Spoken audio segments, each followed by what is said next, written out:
తాకట్లో ఉన్న మీ బంగారాన్ని విడిపించి ఆ రోజు ఆన్లైన్ రేటుకి కొంటాం. Sharma gold company.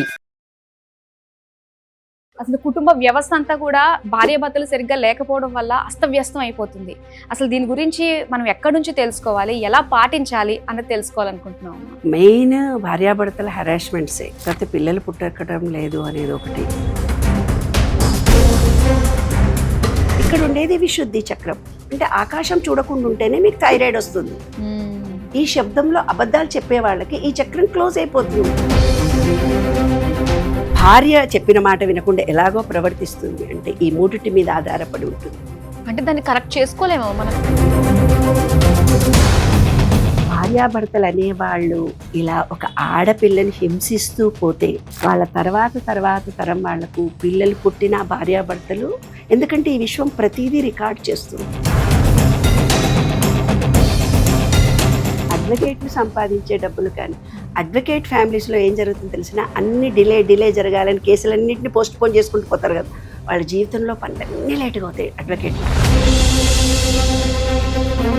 ఏదైతే అక్రమంగా సంపాదించారో ఆ ఆస్తిని ఎవరు అనుభవిస్తున్నారో, ఆ అనుభవాలను మీరు ఎలా పొందారో మీకు కూడా అన్ని పనులు లేట్ అవుతాయి. ఎక్కడెక్కడో ఉండదు. ఈ విశ్వం అంతా మనలోనే ఉంది. మామూలుగా కాదు, అసలు ఒకేసారి నిజం కదా అనిపించేటట్టుగా ఉంది. అటు గ్రహాలను చూసుకున్నా, దాంతో పాటు మొత్తం అసలు విశ్వమే పంచభూతాలతో మనము విశ్వం అన్ని మనమే, శక్తి మనమే.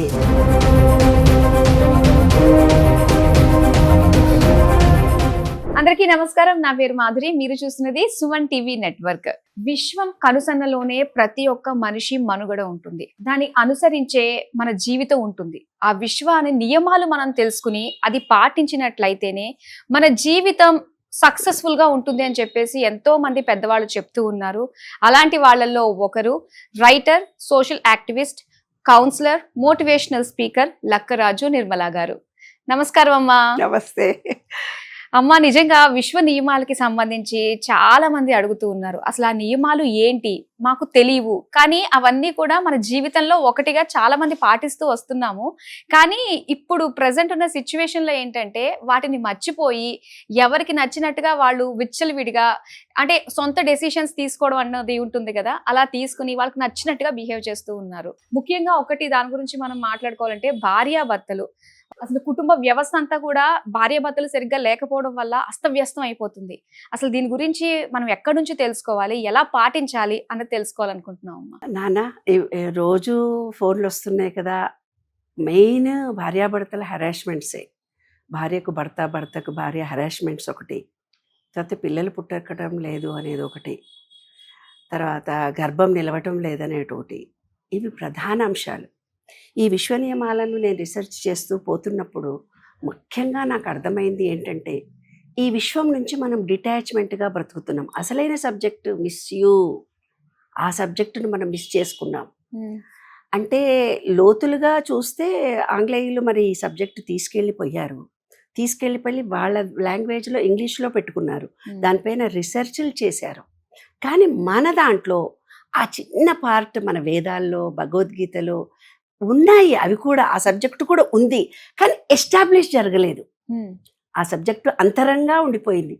అది మాయనో మంత్రమో మరి మన ప్రాప్తమో నాకు తెలియదు. కానీ ఒక్కటమ్మా, ఇక్కడ మనకి ఏదన్నా కూడా పొరుగింటి పుల్లకూర రుచి అంటారు. అసలైంది ఆరిజిన్ మన భారతదేశంలో ఉండి పక్క దేశానికి వెళ్ళి వాళ్ళు రీసెర్చ్లు చేసి ఇది మాది అని బయటకు వస్తుంటే అప్పుడు ఫాలో అవుతున్నా. ఇప్పుడు అట్రాక్షన్ ఆఫ్ లా అదే కదమ్మా. అది రోజు అట్రాక్షన్ ఆఫ్ లా మీద వేల యూట్యూబ్లు, ట్రైనింగులు. అసలు డబ్బుని ఎలా సంపాదించుకోవాలి ఈజీగా మేనిఫెస్టేషన్ చెయ్యండి అయిపోతుంది.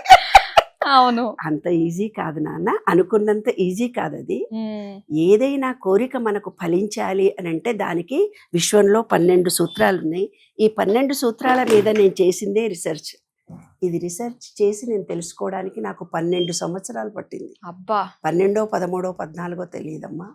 చిన్నప్పటి నుంచి నాలో ఏర్పడ్డటువంటి బీజము అన్వేషణ అని. అసలు జీవితం అంటే ఏమిటి, ఎందుకు ముందుకెళ్తోంది, ఏమిటి. కొన్నే పబ్లిష్డ్గా చాలా ఉత్తమోత్తమంగా ఉంటాయి. వేమన పద్యాలు, సుమతి శతకాలు. మరి రోజు 100 మంది, 1000 మంది, కోట్ల మంది కూడా పద్యాలు రాస్తున్నారే. మరి అవన్నీ ఎందుకు పోవటం లేదు. ఎందుకు పాపులారిటీ రావటం లేదు. అలా నేను రాస్తున్నాను, నేను కవిత రాశాను చిన్నప్పుడు.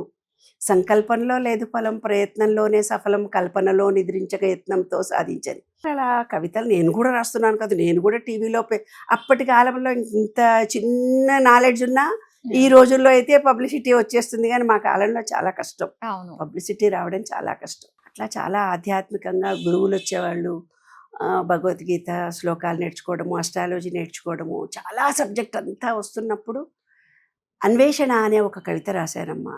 ఎందుకు కొందరికే కష్టాలు, కొందరికే ఆనందాలు, కొందరే ఎందుకు అవిటి వాళ్ళు అని చిన్నప్పుడు కలిగింది నాకు ఒక బీజం. అప్పుడు తర్వాత కాలంలో వర్షము అంతటా కురుస్తుంది, ఒక బిందువు ముత్యపు చిప్పట్లో పడి ముత్యాన్ని అవుతుంది, ఇంకో చిప్పు సర్పం కోలర, ఇంకో చినుకు సర్పం కోడరలో పడి విషంగా మారుతుంది. ఎందుకు ఎందుకు ఎందుకు డాక్టర్ని అడిగితే ఒత్తిడి చెప్పాడు, ఇంజనీర్. చిన్నప్పుడు ఏదో కవితం కదా అది, పాపం ఒక్కళ్ళొక్కళ్ళు చెప్పారు. అసలు జీవిత సార్థకత అంటే ఏమిటి, ఏమీ లేదు, త్యాగం చెయ్యండి, మోక్షం పొందండి అన్నారు. అందులో ఏది నాకు దొరకలేదు. నా అన్వేషణ అందుకోసమే. జీవితం అంటే ఏంది, జీవిత సార్థకత అంటే చాలా చిన్న వయసులో రాశాను నాది. దానికేమో భగవంతుడు నాకు ఇచ్చిన వరం లాంటిది అనుకుంటాను బహుశా. Failure failure failure failure failure, జీవితంలో అన్నిట్లో ఫెయిల్యూర్ అయ్యాను అని నేను అనుకున్నా. అంటే ఫెయిల్యూర్ అంటే ఐఎమ్ నాట్ సాటిస్ఫైడ్, సిచ్యువేషన్ల వల్ల కలిగింది అని నేను అనను కదా. నాకు సాటిస్ఫాక్షన్ కలగలేదు బహుశా. అంటే నా జీవితంలో నేను ఇంకా ఇంకేదో ఉంది, ఇది కాదు ఇంకేదో ఉంది అని అనిపించిందేమో బహుశా నాకు. కవిత్వం రాశాను, కవిత్వం అంతటితో ఆగిపోయింది. వివాహం కాగానే ఉద్యోగం చేశాను, పిల్లలు పుట్టగానే ఉద్యోగం రిజైన్ చేశాను. మెంటల్లీ రిటార్డెడ్ స్కూల్ రన్ చేశాను, పిల్లల వివాహానంతరం అది క్లోజ్ చేసుకున్నాను. అట్లా జీవితం మొత్తంలో అన్నీ ఫెయిల్యూర్ అవుతూ వస్తున్నాను. ఇది కాదు ఇంకేదో ఉంది అనిపించేది. అలా నేను ప్రకృతిలోకి వెళ్ళిపోయి రోజు ప్రకృతితో మాట్లాడడం మొదలుపెట్టాను. అంటే ఈ నా అన్వేషణకి ఒక్కొక్కటి ఒక్కొక్కటి ఒక్కొక్కటి ఒక్కొక్కటి తెలుసుకుంటూ, అంటే చిన్నప్పటి నుంచి కూడా నాలో ఒక అద్భుతమైన చైతన్య శక్తి నాలో ఉంది. ఆ చైతన్య శక్తి ఒక్కొక్క రూపంలో బయటపడుతూ వచ్చింది, ఒక్కొక్క రూపంలో నేను అనుభూతిని చెందుతూ వచ్చాను. అవన్నీ కూడా చాలా అద్భుతంగా జరిగాయి. కానీ నాలో అంత శక్తి ఉందని నాకు ఒక్కదానికే తెలుసు, ఎవరికి తెలియదు. అలాగా నేను ఒక ఇల్లు కట్టుకోవడానికి స్టార్ట్ చేసినప్పుడు ఈరోజు ఎవరో వస్తారు, అప్పు చేసేయాలి అని పుస్తల తాడు కుదువ పెట్టడానికి నేను రెడీ పెట్టుంచేదాన్ని. ఆ రోజు సాయంత్రమే ఎవరో వచ్చి డబ్బులు ఇచ్చేవాళ్ళు. ఈ ఇల్లు అమ్మేస్తున్నాము, ఇంకా మాకు అక్కర్లేదు, అప్పుల పాలైపోయాము, మేము అప్పులు తీర్చలేము అని. ఎందుకు అంటే ఆయన వైపున్న అమ్మా నాన్న లేరు ఆయనకి, మా వైపున్న చాలా కోటీశ్వరులు, కోట్ల రూపాయల ఆస్తులు ఉన్నాయి. కానీ మేమిద్దరము ఉద్యోగం విడిచిపెట్టి వచ్చాను. నేను ఉద్యోగం కూడా రిజైన్ చేశాను. పిల్లలు వ్యవహారము ఎవరు పట్టించుకుంటారు నాన్న, అన్నున్నోళ్ళనే పలకరించడం కష్టం, అంటే ఏం లేని వాళ్ళని ఎవరు పట్టించుకుంటారు. రిలేషన్షిప్స్ బంధాలు ఎలా ఉన్నాయో మనకు తెలుసు. అలాగా అందరితో డిటాచ్మెంట్గా బతుకుతూ వాళ్ళని కూడా నేను అడిగితే ఇచ్చేవాళ్ళేమో, కానీ అడిగే అవకాశం లేదు, నేను అడగలేదు. అలా వెళ్ళి ఒక జాతకం చూపించి దగ్గరికి పోయి ఒకసారి జాతకం చూపించుకున్నాం. అప్పటికే నాకు అస్ట్రాలజీ అన్నీ వచ్చు. అయినా మేము వెళ్ళి చూపించుకున్నప్పుడు ఒక అస్ట్రాలజరు చాలా అమోఘమైన మాట చెప్పాడు. మీకు ఇండ్లు అమ్ముతామమ్మా, ఇటువంటి ఇండ్లు ఇంకా 3-4 వస్తాయి పో అన్నాడు. అదేంటి, ఆయనకు ఉద్యోగం లేదు, నాకు ఉద్యోగం లేదు, ఊరి నిండి అప్పులు, చంటి పిల్లలకు పాలు పోద్దామన్నా డబ్బులు లేవు, 1కి 3 నీళ్లు పోస్తున్నాను, గంజి పోసుకుంటున్నాం, కిటికీలు దర్వాజాలు లేకుండా మట్టి పోసుకున్న ఇల్లు, కిటికీలకు కర్టెన్లు వేసాను, 2 బిడ్డలకు డెలివరీలు నేను చేసుకున్నాను, ఉయ్యాలల్లో చంటి పిల్లల్ని బట్ట ఉయ్యాల్లో పెట్టించాను, ఉద్యోగం చేసి వస్తే అలసిపోతున్నాను, ఏంటి అసలు మా ఇల్లు ఏంటి అమ్ముడుపోకపోవడం ఏంటి, మరి ఎట్లా తీర్చాలి అప్పులు అని అనుకున్నప్పుడు ఆయన అస్ట్రాలజీ ఒక మాట ఇది చెప్పాడు, నీకు ఇలాంటి ఇళ్ళు చాలా వస్తున్నాయి. తర్వాత నమ్మకం కుదరలే, మళ్ళీ ఈ బొటనవేలు జ్యోతిష్ శాస్త్రం చెప్తాడు, ఆయన దగ్గరికి వెళ్ళాం. ఆయన దగ్గరికి వెళ్తే ఒక అద్భుతమైన పుస్తకం నీ జీవితంలో రాస్తావమ్మా, అది విశ్వవిఖ్యాతిగాంచిన పుస్తకం. అంటే నేను అప్పటికే పుస్తకాలు రాస్తున్నాను కదా, ఏదో ఇట్లాంటి కవిత్వాలే రాస్తా అనుకున్నాను, కానీ ఇంత మంచి పుస్తకం నా ద్వారానే ఈ విషయంలో నుంచి నేను బయటికి తీసుకొస్తానని కలలో కూడా ఊహించలేదు నాన్న. అలాగా నేను వాకింగ్ చేస్తూ చాలా అనుభవాలు ఇలా నీకు చెబుతూ పోతే మా ఇల్లును ఏదో మోటరగేట్ చేశారు, మళ్ళీ మా ఇల్లు మాకు వచ్చేసింది, అది ఎవరో బ్యాంకులో లోన్లు పోవడానికి ఏదో చేశాము, మళ్ళీ అది ఇల్లు మాకు వచ్చి, నాకు మా ఆయనకు ఉద్యోగాలే లేవు, ఇంత పెద్ద ఇల్లు మాది చూడు. మా అన్నల తమ్ముళ్లకు, మా చుట్టాలకు, పెద్ద పెద్ద వాళ్లకు కోట్ల రూపాయల ఆస్తులు ఉన్నాయి, వాళ్ళకి వందల ఎకరాలు ఉన్నాయి, కోట్ల రూపాయలు కూడా డబ్బులు ఉన్నాయి. కానీ ఎవరికి, అందరికీ ఫ్లాట్లే ఉన్నాయి, ఎవరికి సొంత ఇల్లు లేదు. కానీ మాకు సొంత ఇల్లు ఉంది. మేము 24 hours కష్టపడతాం, నేను మా వారిద్దరం. పెద్ద అన్యోన్యమైన దాంపత్యం అని చెప్పట్లేదు, కానీ ఇద్దరం కలిసి service oriented. Mentally retarded school 2 floors నడిపాము చూడండి ఇక్కడ. అది ఎంత యాదృశ్చికం. కలెక్టర్లు, కమిషనర్ చంద్రబాబు నాయుడుతో సహా అందరు మన ఇంటికి వచ్చారు, కలెక్టర్లు కూడా ఇక్కడికి వచ్చారు. దానికి గ్రాంట్ వస్తుంది, మేము ఉద్యోగం రిజైన్ చేసినాక మాకేం తెలుసు డబ్బులు వస్తాయని. ఎవరో వచ్చారు, గ్రాంట్ వచ్చింది, గ్రాంట్ శాంక్షన్ అయింది, మా పొజిషనే వెళ్ళిపోయింది. ఒక పెద్ద నెక్లెస్ రోడ్డు నేను నాతో ఇనాగ్రేషన్ చేయించాడు చంద్రబాబు నాయుడు గారు. ఏ మీటింగ్ అని అయితే చంద్రబాబు నాయుడు చెప్పేవారంట, లక్కరాజు నిర్మలను చూసి సర్వీస్ నేర్చుకో. ఇప్పుడు మీరు వస్తున్నటువంటి చెట్లు మేము నాటిచ్చినాయి, పార్కులు మేము కట్టించినాయి. చాలా గొప్ప గొప్ప కార్యక్రమాలు జరిగాయి మావి, మా వల్లన. గార్బేజ్ రిక్షా వాళ్ళు లేకుంటే గార్బేజ్ రిక్షా ఏ పనన్నా. ఇప్పుడు ఎవరో వచ్చి అమ్మా ఇది ప్రాబ్లం అంటే ఫలానా వాడు మాకు ఉద్యోగం రావాలనడం చెప్పడం, అలా ఆ పనులు. పార్కులు కట్టించేసాము, స్ట్రీట్ నేమ్ అంతా చేసేసాం. పొలిటికల్గా ఈమె చాలా గొప్ప అని పేరు వచ్చింది. నిజానికి నాకు పాలిటిక్స్ అంటే తెలియదు, సర్వీస్ ఓరియంటెడే తప్ప పాలిటిక్స్ మనకు తెలియదు. అందరు బయట అనుకునేది వేరు, మా జీవితం, మా ఇంటర్నల్ ఫీలింగ్స్ మాకు వేరనమాట. అయితే అందరు అనుకున్నారు ఈమె పొలిటికల్గా చాలా గొప్ప వ్యక్తి అయిపోతుంది, కానీ రాలేదు. ఎందుకంటే నాకు మా పిల్లలు, మా ఇల్లు, మా స్కూలు, దాని వరకు మాత్రమే పరిమితం అయిపోయాను. బయటి ప్రపంచంలో విచ్చలవిడిగా తిరగలిగేంత పల్లెటూరు వాతావరణంలో పుట్టి పెరిగాను కదా, ట్రెడిషనల్ ఫ్యామిలీ కాబట్టి ఇంకా అలా దూసుకుపోయేవి అవన్నీ రాలేదు, నాకు తెలియదు. అదే మీరు అన్నారు కదా, అలాంటి సిచ్యువేషన్ లో ఏమీ లేని టైంలో కూడా మీరు మీ హస్బెండ్ ఒకరికొకరు తోడుగా ఉండి ఇద్దరిది ఒకటే మాట అనుకుని ఒకటే వేలో నడిచారు. ఇలా ఈ రోజుల్లో ఎంతమంది ఉన్నారు అసలు? అదే లోక్ అదాలత్గా మెంబర్గా ఉన్నప్పుడు అక్కడికి వచ్చే కేసెస్ కూడా నాతో చేయించేవాళ్ళు, జడ్జీలు పిలిచి అమ్మాయిలారా. మామిడాకులు ప్రోగ్రామ్ మా టీవీలో మేము ఇనాగ్రేషన్ చేశాము నాన్న. బతుకు జట్కా పండి వెంకటేశ్వర రెడ్డి గారు నేను ఇనాగ్రేషన్ చేశాం టీవీలో. అట్లాగా కౌన్సిలింగ్లో 45 years ఎక్స్పీరియన్స్. భార్యాభర్తలు అంటే ఏమిటి, కానీ నేను విశ్వంలోకి వెళ్ళి అటాచ్మెంట్ కుదుర్చుకున్న తర్వాత ఈ విశ్వంతో నేను మాట్లాడడం మొదలు పెట్టేశాను. అంటే విశ్వం ఇప్పుడు నాతో అంటే మీకు ఒక ఫోన్ నెంబర్ తెలిస్తే డయల్ చేసుకొని మాట్లాడతారు కదా, అలాగా నేను నా మనసు, నేను నా ప్రవర్తనలో ఎలా ప్యూరిఫై చేసుకోవాలో అది యాదృష్టికంగా జరిగిపోయింది. ఇప్పుడు విశ్వ నియమాలు మొత్తం నాకు తెలిసిపోయాయి. ఈ విశ్వ నియమాల్లో మీరు ఒక ఫోన్ నెంబర్ డయల్ చేసి విశ్వానికి కాంటాక్ట్ అవుతాము అంటే మీ చుట్టాలకి ఎవరికో ఫోన్ చేయాలి, మీరు ఫోన్ చేస్తారు. అలా కాదు, నేను విశ్వంలోకి వెళ్ళిపోయి వర్షం పడొద్దు అంటే పడదు. నాకు ఏం కావాలో ఆ విశ్వం నాకు ఇచ్చేస్తుంది నేను అడగగానే, నా మనసు తెలుసుకొని. యూఎస్లో నేను వాకింగ్ చేస్తూ పోతుంటే మా అల్లుడు అన్నాడు వద్దంటే అక్కడికి వెళ్ళొద్దు అని అన్నాడు. కానీ అక్కడ రెండోరు అబ్బా బాగుంది, ఇట్లా గ్రీనరీ ఉండాలి, మాకు తార్నకాలో ఉస్మానియా యూనివర్సిటీ ఇచ్చి గ్రీనరీలో నడుస్తాను, నేను కాలనీలో నడవను, నాకు ప్రకృతి కావాలి అన్నాను. నెక్స్ట్ డే బోర్డు పెట్టారు అక్కడ, this is only walkable. 1 year దాకా రోడ్డు రిపేర్లో ఉందని వాకింగ్ చేస్తూ వెళ్ళేదాన్ని. అక్కడ కూడా అక్కడ వాకింగ్ చేస్తూ 1 kilometer నడిచి నేను రేపటి నుంచి రాను, నాకు బ్యాక్ పెయిన్ ఉంది, నేను అక్కడ ఓయూలో అయితే కొంచెం దూరం వెళ్ళి వాకింగ్ చేసి కూర్చుంటాను, నేను రాను అని విశ్వంతో చెప్పేశాను. నెక్స్ట్ డే ఎవరో కుర్చీ వేశారు అక్కడ. ఆ పుస్తకంలో నేను అందరికీ విజన్ కూడా చూపించాను. అమెరికా పర్యటన పుస్తకంలో ఒక కుర్చీలో నేను కూర్చుని ఫోటోతో సహా చూపించాను. అక్కడ ఉన్న యూఎస్లో మా పిల్లలందరికీ కూడా పుస్తకాల పర్యటనలో దాంట్లో నా అనుభవాలన్నీ రాశాను. అక్కడ 2-3 వేల కేసులు నేను సాల్వ్ చేశాను. ఇప్పుడు మీరు అడిగిన ప్రశ్ననే, అంటే విశ్వంతో కనెక్షన్ పెంచుకున్నాను. ఏం మాట్లాడినా నాకు విశ్వం నుంచి ఆన్సర్ వచ్చేస్తుంది. అంటే ఇప్పుడు మన చుట్టాలకు ఫోన్ చేసి నువ్వు చెప్పుకున్నట్టుగా ఈ విశ్వంలో నేను, నాలో విశ్వము, ఈ 12 laws పూర్తిగా ఆచరించడం మూలంగానే, ఈ విశ్వవ్యాప్తం చెయ్యడం మూలంగానే మీరు ఏ ప్రశ్న అడిగినా ఆ ప్రశ్నకి విశ్వంలో నుంచి, నేను చైతన్య శక్తి నుంచి నాకు తెలిసిన ప్రతి ఆన్సర్ ఇస్తున్నా. ఇప్పుడు మనం మొట్టమొదటిగా మాట్లాడుకుంటున్నది భార్యాభర్తల అనుబంధం గురించి నాన్న. విశ్వము నియమాలలో ముఖ్యమైనటువంటి అంశం ఏమిటంటే పంచభూతాలు. అంటే మనం శరీరంలో పంచభూతాలు ఉన్నాయి, విశ్వంలో పంచభూతాలు. విశ్వం అనే దాంట్లో కోటానుకోట్ల విశ్వరూప సందర్శనలో మీకు చెప్తాడు ఆయన. కానీ విశ్వం అంటే మనకు సైంటిఫిక్గా తెలిసింది ఏంటి? పంచభూతాలు. భూమి, నీరు, సూర్యుడు, ఆకాశము, భూమి, ఇవే కదా. నీరు, నిప్పు, గాలి, అంతే కదా. మన బాడీ కూడా ఈ మెటల్స్ తోటే తయారవుతుంది. అవును. మన మూలాధారము భూమి అన్నారు. ఆ రోజుల్లో సంస్కృతం కాబట్టి సంస్కృతం పేరు టర్మినాలజీ పెట్టారు. ఇప్పుడు మీరేం టర్మినాలజీతో మాట్లాడుతున్నారు? వైఫై, ఆఫై, ఈఫై, ఇంటర్నెట్ ఇవేవో చెప్తున్నారు కదా. ఆ రోజు సంస్కృతం ఉంది కాబట్టి మూలాధారము అన్నారు భూమిని.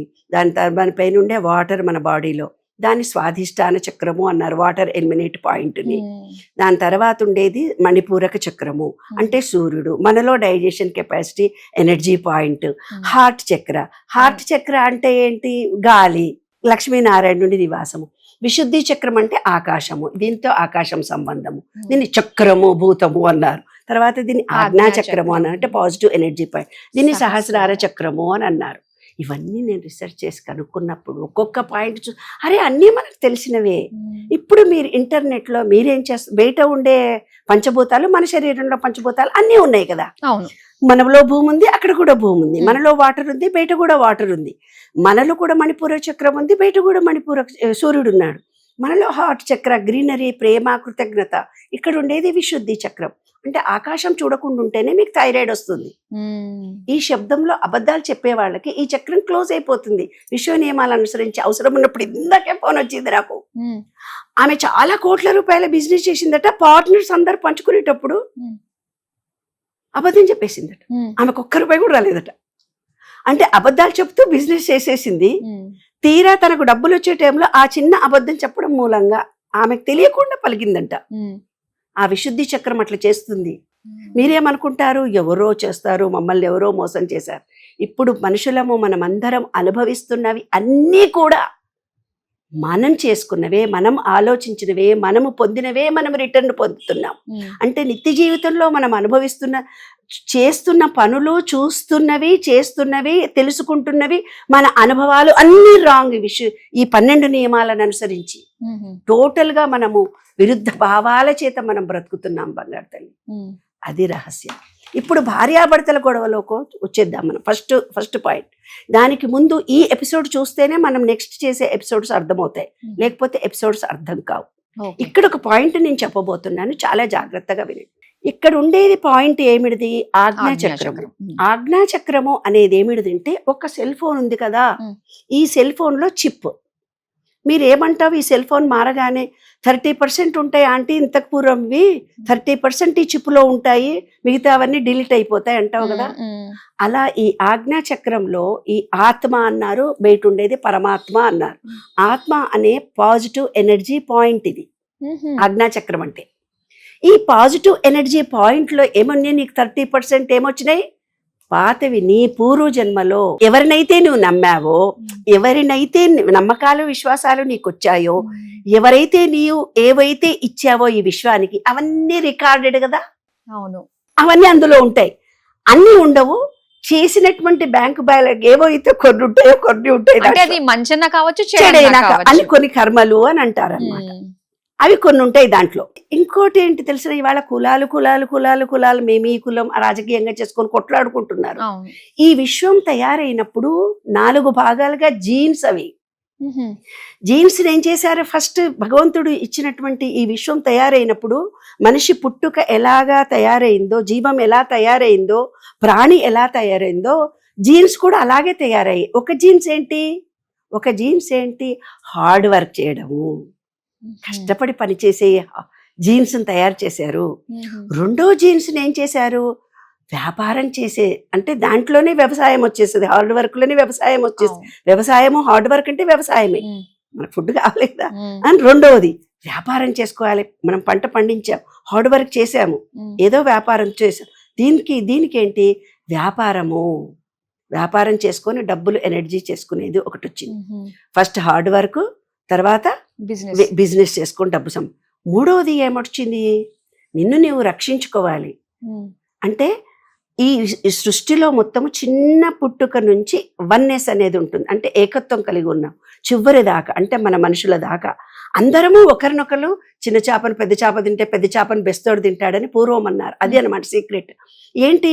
నిన్ను నీవు రక్షించుకునేది. యుద్ధంలో చేసేవాళ్ళు మన వాళ్ళందరూ అట్లాంటి జీన్స్ ఇచ్చాడనమాట. అంటే మిలిటరీలో జాయిన్ అవుతారనమాట వాళ్ళంతా. దేశం కోసం పాటుపడతారు, హార్డ్ వర్క్ చేసి రక్షణ వ్యవస్థ అనమాట. తర్వాత ఇంకోటి జ్ఞానము అని. అంటే కొన్ని జీన్స్ని ఎలా ఇచ్చాడంటే సబ్జెక్ట్. అందుకే మన వాళ్ళు సైంటిస్టులు అయ్యారు, కొంతమంది ఐఏఎస్ ఆఫీసర్లు అవుతారు. ఇప్పుడు రాజ్యాన్నేలే జీన్స్, ఏవో ఒక రకమైన జీన్స్. ఇలా 4 జీన్స్ ఆ రోజుల్లో ఇప్పుడు శరీరంలో పార్టులు భూతాలు పెట్టినట్టుగా ఏవో పేర్లు పెట్టారు తల్లి. నేను ఆ పేర్లు పలకను, నాకు పలకడం కూడా ఇష్టం లేదు బంగారు తల్లి. విశ్వం మొత్తం 4 జీన్స్గా తయారైపోయింది. ఆ జీన్స్ ఇప్పుడు ఈ 30% నీకు ఎక్కడి నుంచి వచ్చింది? నీ చిప్పులో 30% నీ పాతవి, వ్యక్తిగతంగా నీ పాతవి 30% వచ్చాయి. ఒక 30% జీన్స్ వస్తాయి. నువ్వు కార్పెంటర్ వంశంలో పుట్టావా, లేదు యుద్ధ ప్రయుద్ధం చేసుకునే సైంటిస్టుల వంశంలో నుంచి పుట్టావా, రాజకీయ వంశంలో నుంచి పుట్టావా, జ్ఞానం ఉండే వంశంలో ఐఏఎస్ ఆఫీసర్స్ టీచర్స్ వంశంలో నుంచి పుట్టావా, హార్డ్ వర్క్ చేసే వాళ్ళ నుంచి. మెకానిజం ఎలా వస్తుంది నాన్న? ఒక చిన్న ఇనుప ముక్కను, బంగారం ముక్కను ఇన్ని రకాలుగా తయారు చేశారంటే ఎంత గొప్ప ఇంజనీరింగ్ నాన్న.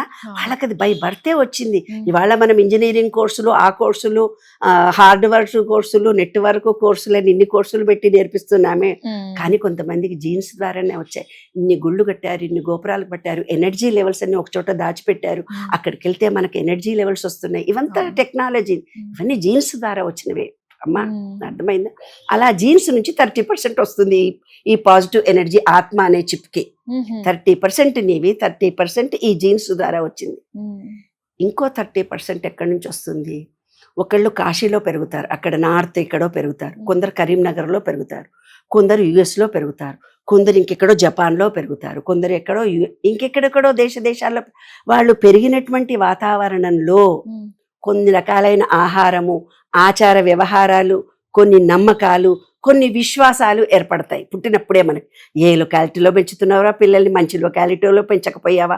ఆమె అంతా యూఎస్లో వెళ్ళొచ్చు, ఆమె అంతా నార్త్లో పుట్టింది, ఆమె రోటీనే తింటుంది, ఆమె వ్యవహారమే వేరే. మనం నిత్య జీవితంలో మన ఫ్రెండ్స్ గురించి కూడా ఎన్నో మాటలు మాట్లాడుకుంటాం కదా. అలాగా జీన్స్ నుంచి వచ్చింది 30%. ఇలా మాట్లాడుతూ పోతుంటే నీలాంటి జర్నలిస్ట్ అమ్మాయి, ఒక అమ్మాయి వచ్చి, మేడం ఇంకో 10% ఎక్కడి నుంచి వచ్చింది. టీవీ చూస్తుండటం మూలంగా, యూట్యూబ్ చూస్తుండగా, ఫేస్బుక్ చూస్తుండగా, డైలీ పేపర్ చదువుతుండగా, నిత్య జీవితంలో మనం చూసేవి, అనుభవించే వాటి వల్ల 10%. ఒక వ్యక్తి ఏ విషయంలోనైనా రియాక్ట్ అయ్యి, హస్బెండ్ కొట్టాడు నిన్ను, ఒక పిల్లగాడు నీ మాట వినటం లేదు, భార్య చెప్పిన మాట వినకుండా ఎలాగో ప్రవర్తిస్తుంది అంటే ఈ మూడిటి మీద ఆధారపడి ఉంటుంది. అంటే దాన్ని కరెక్ట్ చేసుకోలేమో మనం? 100% చేసుకోవచ్చు. అవే కదా విశ్వ నియమాలు. ఓకే, ఈ విశ్వ నియమాలు రెక్టిఫై చేసుకునేవే. అదే సబ్జెక్ట్ మీద కదా నేను చేసింది. ఒకటి వ్యక్తిగతంగా వాళ్ళు పుట్టినటువంటి బిహేవియరు, ఒకటి వాళ్ళ జీన్స్ ద్వారా వచ్చినటువంటివి, మూడవది మీరు పెరిగినటువంటి లొకాలిటీలో ఆ నమ్మకాలు, విశ్వాసాలు. ఏమే వరలక్ష్మి పూజ చేస్తుంటే, మాకు వరలక్ష్మి పూజ ఉండదు, ఒక ఫోటో పెట్టుకుంటాం. ఏమే వినాయక చవితి చేస్తావా అని అంటే, కాదు మేము ఫోటోకి చేసుకుంటాం, మాకు వినాయకుడు విగ్రహారాధన ఉండదు అంటున్నాం. ఒక్కొక్క ప్రాంతంలో, ఒక్కొక్క దేశంలో, ఒక్కొక్క రాజ్యంలో వాళ్ళ నమ్మకాలు, వాళ్ళ విశ్వాసాలు, వాళ్ళు ఏర్పరచుకున్న భావాలు ఉన్నాయి ఇవన్నీ. కాబట్టి ఈ 4 ఉన్నాయి. ఈ 4లో ఒక కేసు నాకు నిన్నొచ్చింది. అమ్మా నాకు మేము ఏం పని చేసినా చెల్లదు, ఏం పని చేసినా కూడా మాకు చాలా ఇబ్బంది కలుగుతుంది. ఒక కొడుకుకేమో కొడుకు చచ్చిపోయాడు, ఒక ఆమెనేమో 2వ కొడుకుకేమో కొడలు చచ్చిపోయింది, ఇంకో పిల్లగానికేమో పిల్లలు పుట్టినరు, ఆ పిల్లలు చెప్పిన మాట వినరు, కాలిరిగిపోయింది ఆడికి.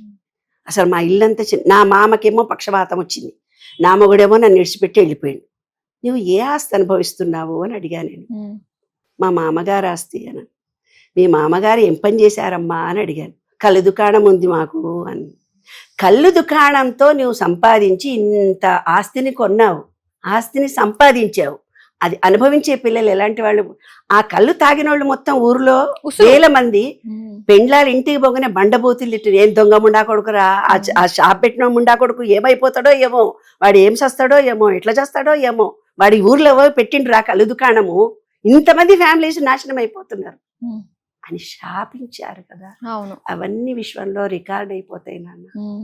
రికార్డ్ అయిపోయి వాళ్ళు ఏడ్చిన ప్రతి కన్నీటి చుక్క ఆ ఆస్తిని, జీన్స్ ఏవైతే వచ్చాయో జీన్స్ ద్వారా వస్తుంది. ఆ ఆస్తిని అనుభవించే వాళ్ళు ఇవన్నీ బాధలు పడతారు. వాళ్ళు ఎంత బాధపడతారో వీళ్ళంత బాధపడితే గాని ఇది పరివర్తన కాదు, ప్యూరిఫై కాదు. కాబట్టి ఆస్తులు మనము మన పిల్లల కోసం రేపు కోట్లకు కోట్ల ఆస్తులు సంపాదించాము అంటున్నారు, లక్షలకు లక్షలు సంపాదించాము, మా పిల్లలు కష్టపడకూడదు అని మనం అనుకుంటున్నాము. ఇప్పుడు ఇంకొక ఆవిడ ఫోన్ చేసి నా కొడుకు ఒకడు యుఎస్ నుంచి లండన్ నుంచి వచ్చింది ఈరోజు పొద్దున ఫోన్, ఇద్దరు కొడుకుల్ని యుఎస్ పంపించానమ్మా, ఒకడేమో డాక్టరు ఒకడేమో ఇంజనీరు, యుఎస్లో ఉంటారు, ఒక్కడి పెండ్లాం సరిగ్గా లేదు, వాడి పెండ్లాం విడిచిపెట్టింది, వీడు పెళ్లి చేసుకున్నాడు విడిచిపెట్టాడు, వీడు మళ్ళీ పిల్లలు పుట్టారు, వీళ్ళ పిల్లలు ఇంకెక్కడికో మెంటల్ పిల్లలు అయిపోయారు, వాడి పిల్లలేమో పక్షవాతం వచ్చిన రోగం లాగుండి మెంటల్ బిహేవియర్ ప్రాబ్లం, అంటే ఏవో ఇన్డిసిప్లైన్ మేనర్లో. మీరేం బిజినెస్ చేశారమ్మా, మీ వారు మీరు మీ పిల్లల్ని ఎట్లా చదివించారు? విస్కీ షాపు బ్రాందీ షాప్లో అంటారు కదే హైదరాబాద్లో ఉంటాయి చూడు, ఆ బిజినెస్లో కోట్లు సంపాదించారట వాళ్ళు. ఇంకొక ఆమె ఫోన్ చేసి నాకు, అమ్మ నా కూతుర్లు ఇద్దరు నా మాట వినరు, బాగా కొడతారు, ఈ వస్తువు తీసుకొని నా మొహం మీద కొడుతుంది, ఏదన్నా మాట మాట్లాడితే నా తండ్రిని తిడుతుంది, తల్లిని తిడుతుంది, చెల్లెల్ని తిడుతుంది. ఎప్పటి నుంచి ఆ అమ్మాయికి ఆ బిహేవియర్ వచ్చిందని అడిగాను. మెచ్యూర్ అయినాక వచ్చింది ఆ బిహేవియర్ అని అడిగి, మీ జీన్స్లో మీ వారు ఎలా నీతో మా ఆయన కూడా మాట్లాడితే కొట్టినట్టే మాట్లాడతాడు, చేతులు ఏది ఉంటుంది విసిరి. మరి జీన్స్ నేనేం చేస్తాను, జీన్స్ అది. కాబట్టి ఆమె అనుభవించాల్సింది. అప్పుడు నేను ఆమెకు టెక్నిక్ చెప్పాను, నీవు వాళ్ళని పట్టించుకున్నంతసేపు నిన్ను హరాస్ చేస్తారు, నీ మొగుడు కానీ ఇద్దరు బిడ్డలు కానీ, నువ్వు డిటాచ్మెంట్గా బతకడం నేర్చుకో, నువ్వు మౌనవ్రతం చేయి. ఈ విశ్వానికి ఏం చెప్పుకోవాలి, విశ్వంలోకి వెళ్ళిపోయి నాన్న నాకు ఇలాంటి హస్బెండ్ అండ్ వైఫ్ హరాస్ జరుగుతుంది, ఇద్దరు అన్యోన్యంగా లేరు, దానికి కారణాలు కూడా చెప్తాను. ఇది జీన్స్ గురించి చెప్తున్నాను. ఫస్ట్ పాయింట్, జీన్స్ గురించి వచ్చినప్పుడు మీరు విశ్వంలోకి వెళ్ళిపోయి విశ్వాన్ని రిక్వెస్ట్ చేయాలి. ఏ జీన్స్లో నేను పుట్టానో నాకు ఈ బ్యాడ్ బిహేవియర్ వచ్చింది, నేను ఆ వంశంలో ఆస్తిని నేను తిన్నాను, కోడలిగా వచ్చాను, కొడుకుగా వచ్చాను, నాకు తెలియదు వాళ్ళు ఎట్లా చేశారో, వాళ్ళు ఎలా ఉన్నారో, ప్లీజ్ నేను ప్రశాంతంగా దాన ధర్మాలు చేస్తాను, ఎవరినైతే ఎంత కష్టపెట్టానో అంతమందిని నేను సుఖపెడతాను, అంతమందికి నేను ఫైనాన్షియల్ హెల్ప్ చేస్తాను, నేను ఫిజికల్ లేబర్ ఉంటారు కదా నాన్న, వాళ్ళు ఏం చేస్తారు పాపం, నేను లేబర్ వర్క్ చేస్తాను, నా శారీరక శక్తితో నేను 4 మంచి మాటలు చెప్తాను, నా మంచి మాటల వల్ల 100 మంది ఫ్యామిలీస్కి నేను మేలు చేస్తాను అని ఏదో రూపంలో ఈ విశ్వానికి లేబర్ లాగా ఉంటే మనం హార్డ్ వర్క్ చేయొచ్చు, శారీరక శ్రమ చేయొచ్చు, మాట ద్వారా ఉంటే మంచి మాటలను వీడియోలో వచ్చేవి చెడ్డవి ఎక్స్పాండ్ చేసి మీరు అందరికి పంచొద్దు నాన్న, మంచి నాలెడ్జ్ ఏది ఉందో అవి ఫార్వర్డ్ చెయ్యి. అంటే నువ్వు 1000 మందికి 100 మందికి నువ్వు ఫార్వర్డ్ చేస్తే ఆ నాలెడ్జ్ 1000 మందిలో 100 మంది అని విని ఆచరిస్తే దాని ద్వారా ఎనర్జీ లెవెల్స్ నీకు పెరుగుతాయి. అర్థమైందా నాన్న? ఇది విశ్వరహస్యం అంటే. ఇకపోతే భార్యాభర్తల విషయానికి మనం వద్దాం. భార్యాభర్తల విషయానికి మనం వచ్చినప్పుడు ఏం జరుగుతుంది, ఈ విశ్వం అనేది ఒక కుటుంబం. మన సంస్కృతంలో, మన భారతీయ సంస్కృతిలో కుటుంబ వ్యవస్థ అనేది చాలా గొప్ప విషయం. వసుదైక కుటుంబం, వసుదైక కుటుంబం. కుటుంబ వ్యవస్థను వాళ్ళు ఏర్పాటు చేయటంలో దాని ఆంతర్యం ఏమిటి? ఇప్పుడు ఈ 12 సూత్రాల్లో 12వ లాస్ట్ సూత్రం జెండర్, లా ఆఫ్ జెండర్. అంటే ఏంటిది? మన పూర్వీకులు ఏం చేశారంటే, ఇది సూర్యుడు, ఇది శివుడు, ఇది పార్వతి, అర్ధనారీశ్వర తత్వాన్ని ఒక బొమ్మలాగా చూపించారు. అదే ప్లేవే మెథడ్ చూపిస్తే ఇప్పుడు పిల్లలకు అర్థమవుతుందని మనకు పెద్దవాళ్ళు ఏం చేశారంటే పూర్తిగా స్త్రీ పురుషుల రెండింటిని చూపించారు. ఇది మళ్ళేదో సూర్యనాడి, ఇది చంద్రనాడి, ఇది తల్లి, ఇది తండ్రి, ఇది శివుడు, ఇవి పార్వతి. శివ పార్వతులు మనం ఎక్కడో ఉన్నారని కొలుస్తున్నాం, కాదు, మనలోనే ఉంటారు.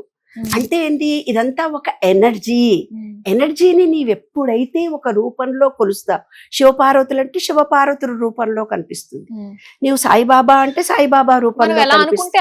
అలా భగవద్గీతలోనే చెప్పాడు ఆయన, నువ్వు ఏ రూపంలో కొలిస్తే నేను ఆ రూపంలో. కానీ నాకు చేరువుగా వచ్చే వాళ్ళు ఎవరు? ఎవరైతే కష్టంలో ఉంటారో వాళ్ళే. ఎవరికైతే చాలా ఇబ్బంది కలుగుతుందో, నాయన నాకెందుకు కలిగించావు, నేను ఏమన్నా తప్పు చేశానని అప్పుడు ఆలోచిస్తావు. నాకు ఒక పొలిటికల్ లీడర్గా నాకు ఒక పోస్ట్ వచ్చింది. నాకు రాకముందంతా అందరి చుట్టూ తిరిగి ఓట్లు వేయండి అన్నాను, చేశారు. నాకు పోస్ట్ వచ్చింది. నా పోస్ట్ వచ్చిన తర్వాత నన్ను 10 మంది ఆహా ఓహో అనగానే నా గతాన్నంతా మర్చిపోయి, నేను దీని ద్వారా ఎంత అక్రమంగా అన్యాయంగా నేను ఏం చేస్తే నేను దీని నుంచి డబ్బు సంపాదించుకుంటాను, నా పొలిటికల్ ఇన్ఫ్లుయెన్స్ని ఉపయోగించుకొని నా నా రాజకీయ, నేను ఒక కలెక్టర్ని, నేను ఒక ఆఫీసర్ని, నేను ఒక రాజకీయ నాయకుడిని, ఇలా నాకు వచ్చిన దాన్ని నేను ఎలా ప్రవర్తిస్తాను, అవన్నిటిని మనం ఏమనుకుంటున్నాం ఇవాళ, ఒక టీచర్ కానీ, ఒక సైంటిస్ట్ కానీ, ఒక రాజకీయ నాయకుడు కానీ, ఒక పొలిటికల్ ఏమనుకుంటున్నారు, ఎవరు చూస్తున్నారో నేను చేసేవంతా, నా అధికారం నాకుంది కదా. కానీ ఇక్కడ ఉండే చిప్పు ఐసియు అంటుంది.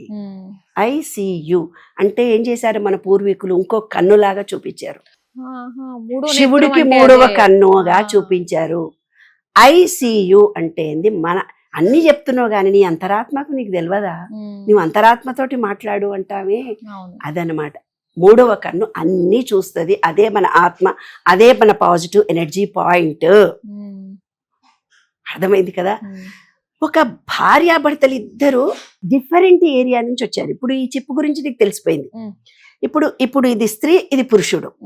జెండర్గా మనం జెండర్గా ఆలోచించినప్పుడు ఒక అమ్మాయి ఎక్కడో నార్త్లో పుట్టింది, ఒక అమ్మాయి ఎక్కడో ఆంధ్రాలో పుట్టిన పిల్లగాడు యుఎస్లో ఏదో నార్త్ అమ్మాయిని పెళ్లి చేసుకున్నాడు. కరీంనగర్ అమ్మాయి కృష్ణా జిల్లా అబ్బాయిని పెళ్లి చేసుకుంది. అప్పుడు పూర్వకాలం ఏం చేసేవారు, దగ్గర సంబంధం, ఒక ఊరుంటే ఆ ఊర్లోనే చూసుకునేవాడు. ఇప్పుడు మనకు ప్రపంచమే విశాలత పొంది ఎన్నెన్నో పోతున్నాం, ఎక్కడెక్కడ వాళ్ళదో మన దగ్గరికి వచ్చేస్తున్నారు. మనం వాళ్ళ కులాలు చూడట్లేదు, మతాలు చూడటం లేదు, మంచిగా నచ్చితే హ్యాపీగా ప్రేమించి పెళ్లి చేసుకుంటున్నాను. నన్ను నా దగ్గరకు వచ్చి కొంతమంది ఈ రోజు వచ్చిన ఫోన్, అమ్మ ఒక అబ్బాయి ఇంజనీర్, మా అమ్మాయి డాక్టర్, ఒక అమ్మాయి ఇంజనీర్ అబ్బాయిని ప్రేమించి పెళ్లి చేసుకుంటాను, 5 సంవత్సరాలు వాడు చుట్టూ తిరిగింది, విన్నే చేసుకుంటా అంటుంది. ఇంకా ప్రొఫెసర్ సంబంధం వచ్చింది, వాడు ఎంఎస్ చేశాడు, ఈ అమ్మాయిని చూసి నచ్చిందని పెళ్లి చేసుకుంది, ఈ పిల్ల చేసుకుంటలేదు, నువ్వు నాకు సలహా చెప్పు, నా బిడ్డతో నువ్వు మాట్లాడు అంది. ప్రేమలు అనేవి ఒక వ్యక్తిని చూసి నచ్చినప్పుడు అవి బంధాలు ఉంటేనే ఆ వ్యక్తికి కుదురుతుంది. ప్రేమించి పెళ్లి చేసుకోవడం కూడా ఒక శాస్త్రమే. జాతకాలు చూసి పెళ్లి చేసుకోగన్నప్పుడు ఎలా కలుస్తాయో ప్రేమించి పెళ్లి చేసుకున్నప్పుడు కూడా చక్కటి అన్యోన్యం కలుస్తుంది. అదే విశ్వ నియమము. ఎప్పుడైతే నీ సొంత మేనమామనే పెళ్లి చేసుకుంది ఒక అమ్మాయి, వద్దనుకున్నారు, చాలా బీద ఫ్యామిలీ పిల్ల, ఆయనకు లండన్లో ఉద్యోగం, లండన్ ఇచ్చి పెళ్లి చేస్తే ఈ పిల్ల బాగుపడుతుంది కదా అనుకున్నారు. 3 ఆడపిల్లలు, పెనుగొండ దగ్గర ఒక చిన్న పల్లెటూరు, 3 ఆడపిల్లలు ఉంటే అతనికిచ్చి పెళ్లి చేస్తామని ఒప్పుకున్నారు. అతను మేనబావ అవుతాడు కదా, మేనబావ అయితే చేసుకోను అని అన్నాడంట.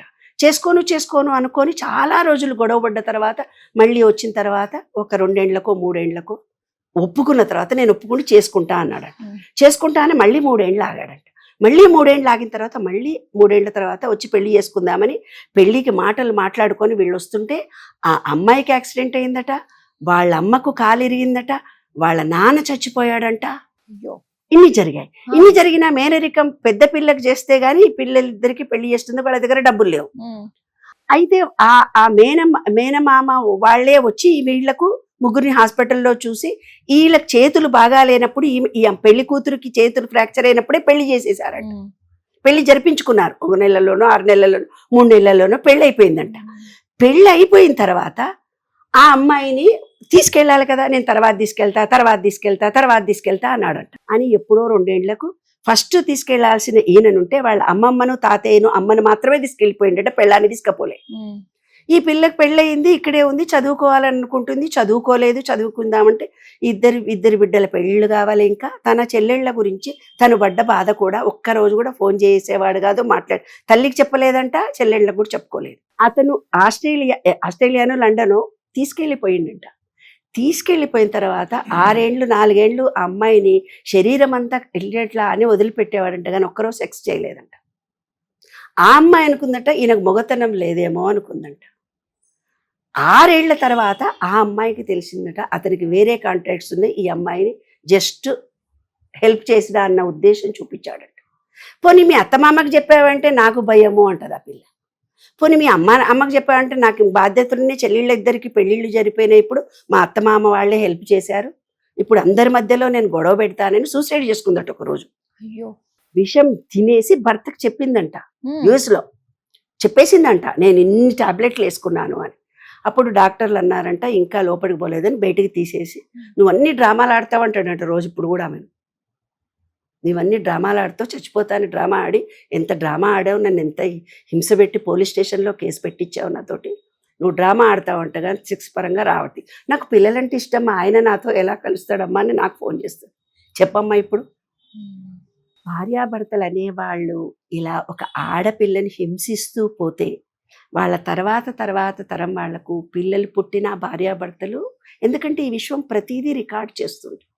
ఒక భార్యను చాలా హింసించాడు ఒక ఆయన ఇలాగే.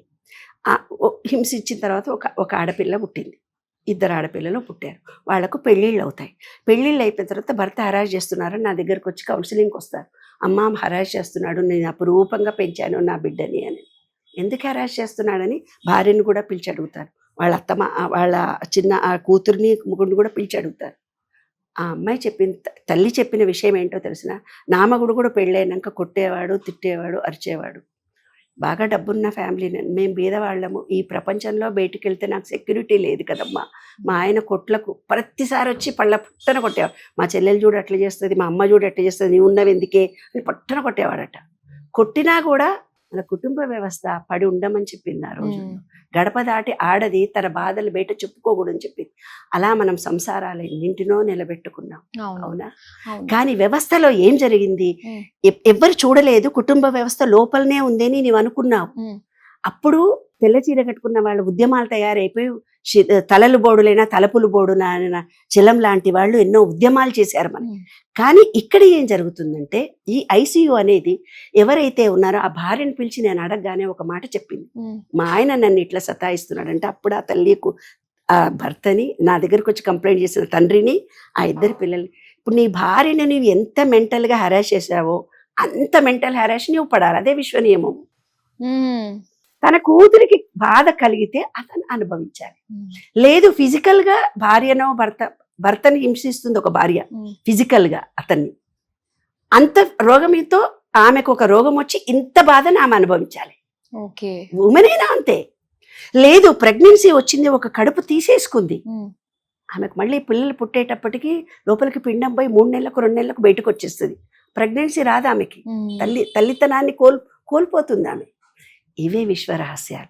అంటే ఏంటి, మనము ఏమైతే చేస్తామో వాటిని కంప్లీట్ సర్కిల్లో మనం అనుభవిస్తే కానీ 7 తరాల్లో 7 జన్మలు ఆస్తిని అనుభవిస్తావా, జీన్స్ని అనుభవిస్తున్నావా, నీవు చేసింది నీవా, ఐసీయూ. కాబట్టి ప్రతిదీ విశ్వంలో రికార్డ్ అయిపోతుంది. అంటే ఎవరో చూడరు, మన సబ్ కాన్షియస్ మైండే అలా రికార్డ్ చేసి పెట్టుకుంటుంది. అది అనుభవిస్తే గానీ మనకు మోక్షం రాదు. ఇప్పుడు అలానే మరి ఇప్పుడు భార్యాభర్తల ఎగ్జాంపుల్స్ మీరు చాలా చెప్పారు, ఇంకా చాలా కొల్లలు ఉన్నాయి. మరి అసలు వాళ్ళిద్దరూ ఒక తాటి మీద నిలబడాలి, ఒకటే మాట మీద ఇద్దరు వెళ్ళాలి, కుటుంబ వ్యవస్థ బాగుండాలి అన్నప్పుడు ఎలాంటివి సూత్రాలు వాళ్ళు పాటించాలంటారు? క్లుప్తంగా మీరు ఏం చెప్పగలుగుతారు? అయితే 3 విషయాలు ఉంటాయమ్మా ఇక్కడ. మనలో ప్రాణశక్తి ఒకటి ఉంది, విశ్వం నుంచి తీసుకుంటాం. మనలో బ్రీతింగ్ ప్రాణశక్తి, భావోద్వేగం, మనలో కొన్ని ఎమోషన్స్ ఉంటాయి. ఈ విశ్వం మీద పూర్తి నమ్మకం, విశ్వాసం ఉండాలి. ఈ ఎనర్జీ లెవెల్స్ మారుతూ ఉంటాయి అనేది. అంటే నేనేది కోరితే అది తప్పకుండా అవుతుంది, ఈ విశ్వం నాకు ఇస్తుంది అని టోటల్ బిల్. పూజలు చేసినా కానీ దేవుడు ఇస్తాడో ఇయ్యడో అన్నీ చెప్పాను ఒక అమ్మాయికి, ఇట్లా ఉండాలి. మళ్ళీ అంటుంది నాకు వస్తాయా మేడం అని అన్నది. నేను ఇస్తాను అంటే నువ్వు వద్దు అన్నావు కదా, అయిపోయి రికార్డ్ అయిపోతుంది. నమ్మకం ఉండాలి అది. కాబట్టి ఆశీస్సులు ఇవ్వు అని దండం పెట్టగానే నీవు అనుకున్న కోరికలు నెరవేరుతాయిపో అంటాం మనం. పెద్దవాళ్ళ ఆశీస్సు అది కరెక్ట్గా అవుతుంది. కాబట్టి ఎవరైతే ఏదైనా ఇస్తే, కొంతమంది ఏం చేస్తారు, వద్దు వద్దు వద్దు వద్దు అనుకుంటూ వెళ్ళిపోతారు. ఈ విషయం అనుకుంటుంది ఓహో వీళ్ళకి ఏది వద్దు అనుకొని అవకాశాలను కూడా మిస్ చేసి ఇవ్వదు. ఇంకొకళ్ళు ఏం చేస్తారు, నీకు అయిపోతుంది పో పిల్లలు పుడతారంటే, ఆ డాక్టర్ అట్లే అందుగా నిజంగా పుడతారా అని అమ్మాయిలు ఇంటర్నల్ గా పుట్టారు. ఆమెకి నిజంగా ఆమె డాక్టర్ గా తను ఆ అమ్మాయికి ఫెసిలిటీస్, పిల్లలు పుట్టడానికి ఎన్ని కావాలనో అన్నీ చేసింది. ఆమెదేం తప్పు కాదు. భార్యాభర్తలు ఇద్దరు ఎలా ఉండాలో తల్లి తండ్రి కూడా వాళ్లకు హెల్ప్ చేసి చెప్పారు. కానీ ఈమెలో విశ్వాసం లేదు, థాట్ ఫీలింగ్ లో నిజంగా. ఎందుకు, ఆమె పూర్వజన్మలో అందరితో మోసపోయింది కాబట్టి ఎవరేం చెప్పినా నమ్మదు, అన్ని తప్పుగానే అనుకుంటది, అందరు తనను తక్కువ చేసిందని అనుకుంటది. ఆ ఫీలింగ్ ఆమెలో ఉన్నన్ని రోజులు ఆమె జీవితం బాగుపడదు. సరే, ఇప్పుడు ఏం చేసినా ఏం చేయాలనుకున్నా నమ్మకంగా మనము చెయ్యాలి, నమ్మకంగా అడగాలి. అడగాలి. ఇంకొకటి ఇది విశ్వం. అంటే సంకల్ప శక్తి గట్టిగా ఉండాలి. ఏదైతే మనకు సంకల్పం కలిగిందో ఆ సంకల్పం అంటే డాక్టర్ల దగ్గర పోయి చూపించుకున్నావు, ఇట్లా మనకు విశ్వ నియమాలు లాంటివి నీలో తెలిసినాయి, పరివర్తన కలిగింది, ఓహో ఇలాంటివి నేను తప్పులు చేశాను, పిండం కొంచెం వచ్చి మళ్ళీ వెళ్ళిపోతుంది నా దగ్గర నుంచి, కాబట్టి నేను యాక్సెప్ట్ చేస్తున్నానని నీలో పడ్డ బీజానికి యాక్సెప్టెన్స్ చేయాలి, నమ్మకం కలగాలి. దానికి తగినట్టుగా భూమిలో కాళ్ళు పెట్టుకొని భూతత్వం కరెక్ట్గా ఉండాలి. నీకు స్వాధిష్టాన చక్రం 72% వాటర్ ఉండాలి. విశ్వంలో వాటర్ ఉన్నట్టుగానే ఆ వాటర్లో కొంచెం డెన్సిటీ తక్కువైపోయినా నీరంతా పోయింది, బిడ్డకు ఊపిరాడలేదు అందుకే చచ్చిపోయింది అంటారు కదా. వాటర్ కరెక్ట్గా ఉండాలి. సూర్యరశ్మి కిరణాలు ఆ బిడ్డకు తగిలేటట్టుగా, తల్లి సూర్యరశ్మి కిరణాలు తగిలేటట్టుగా ఆవిడ కనీసం కొన్ని రోజులైనా సూర్యరశ్మి కిరణాల్లో ఉండాలి. ఎవరైతే బెడ్ రెస్ట్లోనే ఉండాలి, నువ్వు కదలొద్దు అన్న వాళ్ళకి స్కిన్ ఎలర్జీలు వస్తాయి వాళ్ళ పిల్లలకి. ఎందుకంటే సూర్యరశ్మి కిరణాలు తగలలేదు ఆ లోపలున్న బేబీకి తల్లి ద్వారా, అందుకని వాళ్ళకు ఎలర్జీలు వస్తాయి. దాని తర్వాత అనాహత చక్రం, విశ్వంలో ఉండే గాలిని సంపూర్ణంగా పీల్చుకోవాలి. ఆమె అందరినీ మనసారా ప్రేమించాలి. అప్పుడు తన కడుపులో పడ్డ పిండము ఓహో యాక్సెప్ట్ చేస్తుంది, ఓహో నాకు ఈమె నిజమైన ప్రేమ కలిగిన మనిషి అని యాక్సెప్ట్ చేసి పిండం ఉంటుంది, లేకపోతే పిండం వెళ్ళిపోతుంది, పుట్టదు. బిడ్డ పుట్టినా ఈ తల్లి తనను డిటెక్ట్ చేస్తుంది, తనను పట్టించుకోవటం లేదు అని అనుకున్నప్పుడు మెంటలీ రిటార్డ్ అయిపోతారు. ఆటిజం క్యారెక్టర్స్ వస్తాయి పిల్లలకి. వాళ్ళ 7 years లోపల వాళ్ళ సబ్ కాన్షియస్ మైండ్ పెరుగుతుంది. అప్పుడు ఈ అమ్మా నాన్న నీతో ఎలా మాట్లాడారు, ఎలా చేశారు, అవే రికార్డ్ అయిపోతాయి. కాబట్టి నీరు కరెక్ట్గా ఉండాలి, సూర్యుడు కరెక్ట్గా ఉండాలి, థాట్ ఫీలింగ్ కరెక్ట్గా ఉండాలి, ఆకాశంలో రోజు కనీసం ఆకాశాన్ని చూస్తూ ఉండాలి. ఈ విశ్వంలో బయట గ్రీనరీలో తను ఉండాలి, తన పిల్లలు ఉండాలి, తన భర్త ఉండాలి. అంటే అటాచ్మెంట్ ఈ పంచభూతాలతో, మన శరీరం పంచభూతాలు అటాచ్మెంట్గా ఉండి నీకు ఏదైతే జీన్స్ ద్వారా వచ్చిందో, కర్మ ద్వారా వచ్చిందో, ఆర్థికమైన ప్రాబ్లం వచ్చిందో, భార్యాభర్తల ప్రాబ్లం వచ్చిందో, అనారోగ్యం ప్రాబ్లం వచ్చిందో, దాన్ని ఈ విశ్వంలోకి వెళ్ళిపోయి దాని పరికర్మలు లాంటివి చేసుకొని సారీ సారీ సారీ అనుకోవాలి. అలా అనుకున్నప్పుడు ఇప్పుడు నిన్ను రోడ్డు మీద కొట్టి ఇబ్బంది కలిగించాడు ఒక భర్త, లేదు ఒక పార్ట్నర్ బిజినెస్ చేశాడు, ఒక ఆఫీస్ బాస్ ఉన్నాడు, మనని తిట్టారు. ఈ విశ్వ నియమాలను అనుసరించి ఏంటో తెలుసా నాన్న, ఆ ఆత్మను మన ముందుకు పిలుచుకొచ్చి థ్యాంక్ యూ అని కృతజ్ఞత చెప్పాలి. మీరేం చేస్తారు, ఈ వీడి వల్లనే నా జీవితం పాడైపోయింది, వీడు పాడుబెట్టా, వీడైపోను, అట్లయిపోను, వాడు నెగటివ్ ఇచ్చాడు, నేను ఇంత మంచిగా అనుకున్నా, ఈమె ఇట్లా చేసింది నన్ను, అతనేదో నెగటివ్ ఫీలింగ్ ఇచ్చాడు, నువ్వు నెగటివ్ మైనస్ ప్లస్గా అతనికి నీకు కర్మగా మిగిలిపోతుంది. మనలో ఉండే 7 పొరలు క్లోజ్ అయిపోతాయి. కాబట్టి ఇప్పుడు మనకి ఎవరైనా కష్టంలో ఉన్న వాళ్ళు ఫోన్ చేస్తే ఫస్ట్ ఎవరైతే నిన్ను అవమానించారో, తిట్టారో, సారీ థ్యాంక్ యూ, నాలో అహంకారం పోయింది అనుకుంటే, ఇంకో బాస్ దగ్గర పోయి ఉద్యోగం చేస్తే వాడు నిన్ను తిట్టడు, ఇంకో భర్తను పెళ్లి చేసుకుంటే వాడు నిన్ను ఇడిచిపెట్టడు, ఇంకో పార్ట్నర్తో బిజినెస్ చేస్తే వాడు నిన్ను మోసం చెయ్యడు. ఈరోజు పొద్దునే ఒక కానిస్టేబుల్ ఫోన్ చేశాడు, అమ్మా నేను కానిస్టేబుల్. అవునయ్య బాబు, పోలీసు కానీ, అడ్వకేట్లు కానీ, డాక్టర్లు కానీ వాళ్ళ ఫ్యామిలీ సుఖపడరు నాన్న, ఎందుకంటే డాక్టర్లకు నువ్వు ఎన్నడన్నా ప్రేమతో ఇచ్చావటే డబ్బు, ఏ పేషెంట్ అయినా ప్రేమతో ఇచ్చారా? ఈ దొంగబుడా కొడుకులు ఇన్ని బిల్లు వేసారనుకుంటే ఇస్తారు, 200 ఇచ్చినా, 100 ఇచ్చినా, 1000 ఇచ్చినా, ఏ ఫీలింగ్ తో ఇస్తారు డబ్బుని. పోలీసులు సంపాదించిన డబ్బు కానీ, అడ్వకేట్లు సంపాదించే డబ్బులు కానీ, అడ్వకేట్ ఫ్యామిలీస్ లో ఏం జరుగుతుందో తెలిసినా అన్ని డిలే జరగాలని కేసులన్నింటినీ పోస్ట్ పోన్ చేసుకుంటూ పోతారు కదా, వాళ్ళ జీవితంలో పనులన్నీ లేటుగా అవుతాయి. అడ్వకేట్లకి ఏ పని జరగదు తెలుసా, వాళ్ళ పిల్లల లైఫ్లో పెళ్ళిళ్ళు కాకుండా ఉంటారు, పుట్టే పిల్లలు అంగవైకల్యమై పుడతారు. అంటే ఏదైతే లేట్ చేస్తున్నారో, ఏదైతే అక్రమంగా సంపాదించారో, ఏదైతే మీరు చేశారో, ఆ ఆస్తిని ఎవరు అనుభవిస్తున్నారో, ఆ అనుభవాలను మీరు ఎలా పొందారో, మీకు కూడా అన్ని పనులు లేట్ అవుతాయి. నిజంగా అసలు దీన్ని బట్టి ఇలాంటి సత్యాలని మరుగును పరుచుకొని ఇవాళ మనము ఆ సత్యనారాయణ వ్రతాలు చేశామని, హోమాలు చేశామని, పూజలు చేశామని, ఏమైంది నీకు శని పట్టిండు పోయి శనేశ్వరుడికి నూనెలు పోసిరా అని కాదు, వాళ్ళు చేస్తే నీ దోషం పోదు. అస్ట్రాలజీ అంటే నీకు ఎదురుగా చూపించాలా, ఇప్పుడే చూపించాలా? ఆదిత్యాయ చ సోమాయ మంగళాయ బుధాయ చ గురు శుక్ర శనిభ్యస్త రాఘవే కేతవే నమః అన్నారు కదా. ఆదిత్య అంటే ఏంది? సండే ఉమ్. మన తలకాయ, సహస్రార చక్రం. ఓకే. మండే అంటే ఆజ్ఞా చక్రం, ఇందాక చెప్పిన 3వ కన్ను మండే ఆజ్ఞా చక్రం. ఆ, ట్యూస్డే అంటే మన కంఠము. ఆ. వెడ్నెస్డే అంటే బుధవారం అంటే హార్ట్ గ్రీన్, ఓకే. ప్రేమ కృతజ్ఞత. బొడ్డు గురువారము సూర్యుడు. థర్స్డే అంటే గురువు, దాని కిందున్న నీళ్లు శుక్రుడు. శుక్రుడు అనుగ్రహం ఉంటేనే పిల్లలు పుడతారు. యూట్రస్, పిల్లలు పుట్టడము, సెక్స్ కోరికలు అన్ని తీరుతాయి. శుక్రమార్దృష్టి ఉంటే స్టైల్గా బ్యాగ్ వేసుకొని ఉద్యోగాలు చేస్తాం, రోజు ఒక చీర కట్టుకుంటాం. శని సాటర్న్ భూమి. ఎక్కడున్న భూమికి నీవు కృతజ్ఞత కలిగి ఉండవో, అద్దెంట్లో ఉంటావో, ఎక్కడో కిరాయికి ఉన్న ఇంట్లోనో, ఎక్కడెక్కడో హాస్టల్స్లో ఎక్కడో ఉండి అన్ని పీకేసి ఇరగొట్టి వస్తే వాళ్ళకి భూమి రాదు, ఇల్లు రాదు. ఎందుకు? భూమికి అక్కడ కృతజ్ఞత చూపించలే, రికార్డెడ్. ఆదిత్య సోమ మంగళ సాటర్డే అయిపోయింది కదా. అవును. రాహువే కేతువే నమః అంటే, రాహు అంటే తలకాయ, కంప్యూటర్. ఓన్లీ కంప్యూటరే తలకాయ, దానికి కాళ్ళు లేవు. ఓన్లీ కంప్యూటర్కు బ్రెయిన్ ఉంటుంది అంతే. కేతువు అంటే కాళ్ళు మాత్రమే, మన కాళ్ళే, వేరేవి కావు. నువ్వు పూజ చేసుకుంటే నీ బాడీలో అవి యాక్టివేట్ అవుతాయి. ఆదిత్యాయ చ సోమాయ అంటే. కేతు అంటే ఏంది? అన్ని ట్రావెలర్ చేస్తూనే ఉంటారు. కేతు దశలో పుట్టిన వాళ్ళు వేరే ఉద్యోగం చేస్తుంటారు, ఇక్కడ నుంచి అక్కడ మారుతారు, అక్కడ నుంచి రోజు అప్ అండ్ డౌన్ చేయాల్సి వస్తుంది. లేదు, కేతు దశ రాగానే మనం కూడా తీర్థయాత్రలు చేస్తాము. అదే ఎక్కడెక్కడో ఉండదు, ఈ విశ్వం అంతా మనలోనే ఉంది. మామూలుగా కదా అసలు, ఒకేసారి నిజం కదా అనిపించేటట్టుగా ఉంది. అటు గ్రహాలను చూసుకున్నా, దాంతో పాటు మొత్తం అసలు విశ్వమే పంచభూతాలతో మనము సహా. విశ్వం, అన్ని మనమే, అదే. శక్తి మనమే. అయితే విశ్వంలో ఎనర్జీ చాలా ఎక్కువ ఉంది, మనలో ఎనర్జీ చిన్న తక్కువ ఉంది. ఇంకొక చిన్న పాయింట్ చెప్పి క్లోజ్ చేస్తా. ఓకే. ఇప్పుడు సెల్ ఫోన్ మాత్రం ఒకటే, అంటే ఈ ఎనర్జీ పాయింట్ అందరికీ ఒకటే. కానీ పిన్ కావాలి, ఇందాక వచ్చి ఈ పిన్ కావాలన్నావు కదా. నేను మొన్న కారులో పోతే 3 పిన్లు ఉన్నాయి, ఒకటి చిన్నది, ఒకటి పెద్దది, ఒకటి పెద్దది. అట్లా కొంతమంది సిక్కులు ఉంటారు, కొంతమంది క్రిస్టియన్స్ ఉంటారు. నేను ఎన్నో రకాలైన వేదాలు, మంత్రాలు, ఉపనిషత్తులు, నమ్మకాలు, విశ్వాసాలు ఎన్నో ఉంటాయి. సెల్ ఫోన్ మాత్రం ఒకటేగా.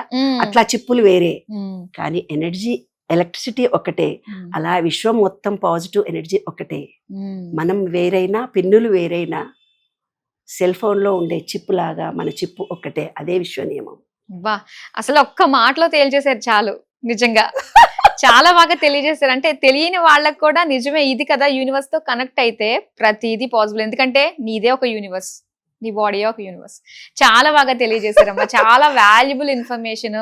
ఒక సుదీర్ఘ చర్చ తర్వాత ప్రతి ఒక్కళ్ళకి కూడా ఒక ఐడియా వచ్చి ఉంటుంది, యూనివర్స్ తో ఖచ్చితంగా మనం కనెక్ట్ అయ్యి తీరాల్సిందే, ఎందుకంటే మనం అక్కడ నుంచి వచ్చిన వాళ్ళమే కాబట్టి. చాలా చక్కగా మా అందరికీ తెలియజేసినందుకు ధన్యవాదాలు. Thank you.